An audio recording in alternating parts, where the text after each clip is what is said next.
I was helping McCray pick up ballots. An on-camera admission only to Channel 9 that woman illegally picked up absentee ballots. Now, she said that she did not know that it was illegal.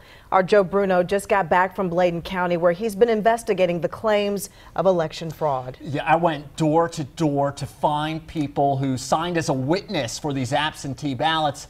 Ginger Eason was the first person to answer that door, and we talked for nearly 10 minutes. But I want you to listen to the most interesting part of the interview.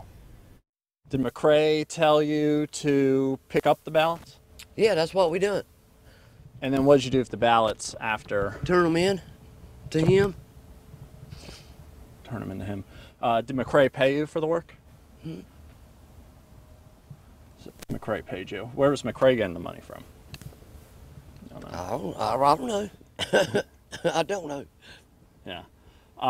Did McCray tell you to tell people about certain candidates? Just, I don't, McVicker and Harris and all of them. That's who he was working. He was working for Harris and McVicker? Yeah. All I know is I picked the ballots up, turn them in. That's it. Did he? I ain't had nothing to do with nothing else. Did he tell you to discard ballots that aren't for Harris or McVicker? No, he never told me to discard nothing. Do you think that he wanted Harris and McVicker to win? I guess. Did all these people vote for Harris and McVicker? I didn't ever see them. I don't know who they voted for. I didn't open nothing. I didn't look at nothing. I just witnessed it. That's their private business. You know what I mean? They ain't got nothing to do with me. I just picked them up. What did he tell you to do? Pick the ballots up. Go around picking up ballots. That's all I done. And then you took them to McCray? Yeah. And what did he do with them? Now, what he done with them, I don't know. That's on him. I didn't, like I said, I just picked them up, delivered them to him, dropped them off. That's all I done.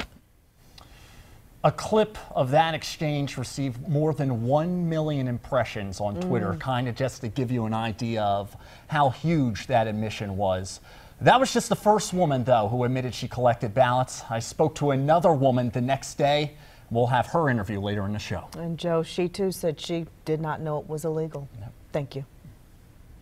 Dr. Bitzer joining me now here at the screen. We're going to look through some data on absentee ballots, and these are basically accepted absentee mail ballots by county. So these are the number of votes basically by percentage each candidate got. And what jumps out to you here when you look at these numbers? Well, starting here at the end for the entire 9th district, Dan McCready got 62% of the vote to Mark Harris's 38%. And that seems to be fairly consistent across all of the counties except for one, and that was Bladen County. Yeah, 61% to 38% in favor of Harris. And that was the thing that really stuck to me early on in looking at this was, why would one county out of 8 go against everything else? And so I had to ask the question, well, who was casting ballots in Bladen County by mail, absentee, and could that give us a sense of why this disparity when everything else went Democratic? Let's take a look at the next information we have here. So this is people who requested ballots by party. You've got Democrat, unaffiliated, and Republican. These are ones that were actually accepted. Correct. Sometimes people don't send them in. Exactly. And here's the overall result of that. So you can see here, again, we've got some real disparities between ballots requested, those actually mailed in, and then the election result. And then the actual results. Yeah. So in looking at who had requested, but more importantly, who had returned the ballots and had them accepted as legal votes, looking at the final results, 61% voting Republican, but only 19% registered Republicans in that mix. So somehow, some way, Mark Harris had to go basically about 40 extra points to get to 61%. Well, registered unaffiliated's slightly below 40%.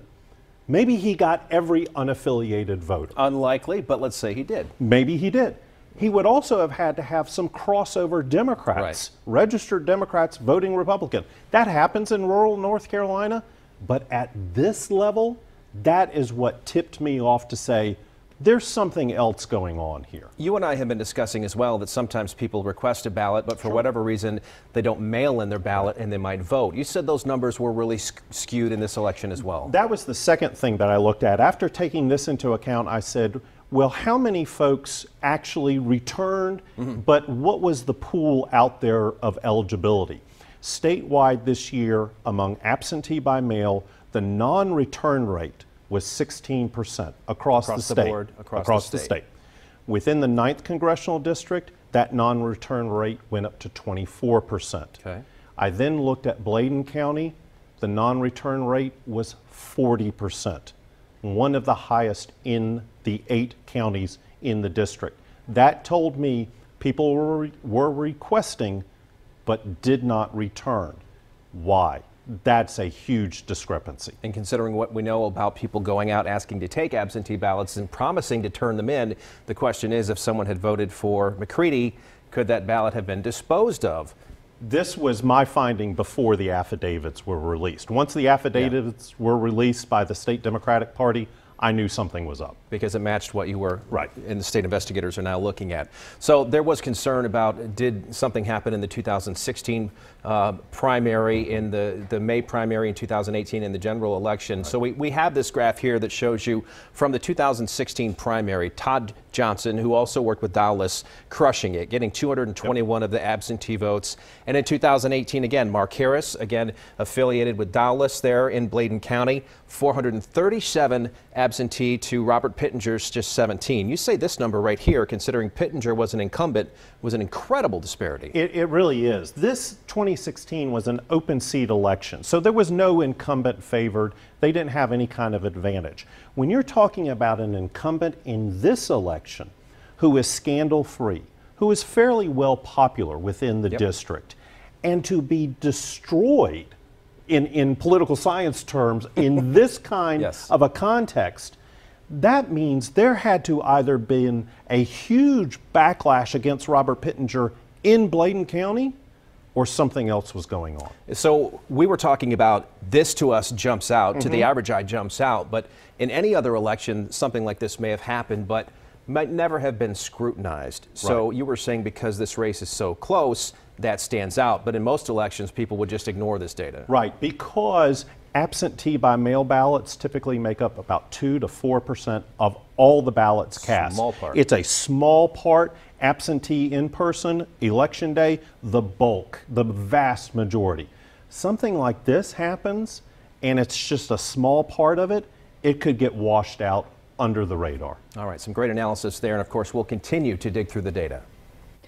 Channel 9 also reached out to the current District 9 Congressman Robert Pittenger, who said he will not speculate on this issue. But his office did send a statement to us saying, quote, that he chose not to work with Mr. Dowless in 2016 as he had some personal concerns regarding his proposal, end quote.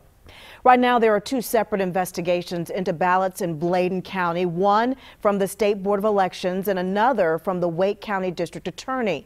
And Eyewitness News anchor Allison Lottis joins us to explain what each of those investigations involve. First, let's start with the Board of Elections' administrative investigation into possible election fraud in the 9th District. That has Mark Harris's term in Congress on hold, and it centers around absentee ballots. I went to Mecklenburg County's Board of Elections Director Michael Dickerson for an explanation of the rules to vote absentee. Dickerson tells me it's not illegal for individuals or groups to send absentee ballot applications to registered voters, encouraging them to vote. But the law is clear on how voted ballots can be returned to the Board of Elections. That voter sends it back to us in the mail, or may personally deliver it, or a near relative may deliver that ballot for them. The ballots must be signed by 2 witnesses. 2 women in Bladen County told Channel 9 they were paid to go door to door, sign as the witnesses, and collect ballots. Collecting them is illegal, and I learned there's now a simultaneous criminal investigation. The Wake County District Attorney tells me the case that started in 2016 is growing to include last month's general election. A criminal election investigation in Bladen County has widened. In 2016, the Elections Board opened 3 investigations concerning possible absentee ballot fraud committed by the Political Action Committee Patriots for Progress IE, concerning possible absentee ballot fraud committed by the Bladen County Improvement Association, and voter fraud allegations and possible false statements allegedly perpetrated by McRae Dowless.